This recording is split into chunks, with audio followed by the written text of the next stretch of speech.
Alright, hello. I'm going to be doing a tutorial on how to use Google Jamboard. So here I am on my main Google page, and I'm going to go over to this square made of dots over here, and then we're going to scroll right down, and this is where we're going to find the actual Jamboard app. So here you can see I have a Jamboard already open called Jamboard 2, but we're going to create a new one by clicking on this plus in the lower right corner.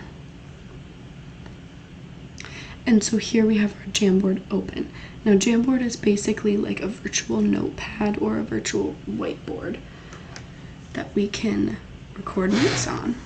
So first thing we're going to do is we're going to go over to the top left corner where it says Untitled Jam, and we're going to give our Jamboard a name. Now I'm just going to call it Jamboard number 1. Press OK, and then it saves automatically. And then over here on our left is our toolbar. Right here we have our pen tool where we can click on and we can draw whatever we want.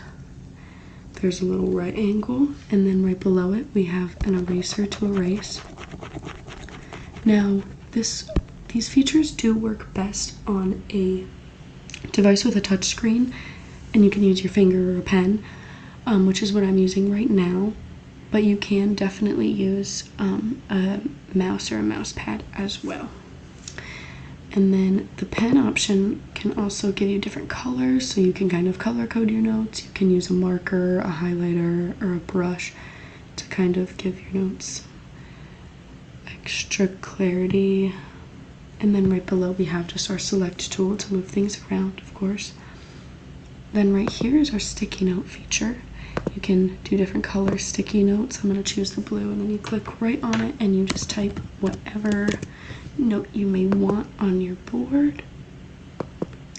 And there's our little sticky note. We can use the cursor to just move it around, make it bigger or smaller.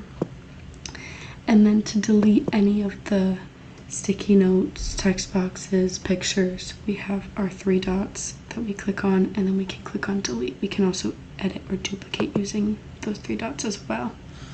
Then down here, if we want to add an image to our Jamboard, we click on the image, and then you can add one by searching a URL, by using the camera, Google image search, lots of different options.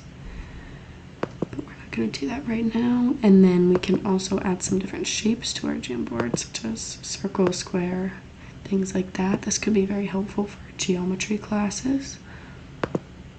Delete that. And then here's a text box if there's certain parts of your notes that you want to just type up.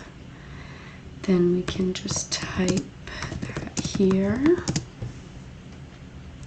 There we go. And then you can also make that bigger, smaller, rotate, just like that. And then here's an especially helpful tool, which is the laser. So you can circle different parts of your notes, underline things that you want to draw students' attention to at the moment, but it disappears right away. Another feature is we can set our background to different fun things, such as a grid, maybe for a math class or science, where we're drawing different graphs or charts. That might be helpful. Okay, back to white. And then lastly, the Jamboard, we can save different pages so that all of our different notes from maybe different topics or different days are all still saved into one place, but on different pages. And then here, these 3 dots, we can download or we can save our Jamboard as an image, which allows us to save our notes onto our computer. Alright, that's all I have for today. Thank you for listening.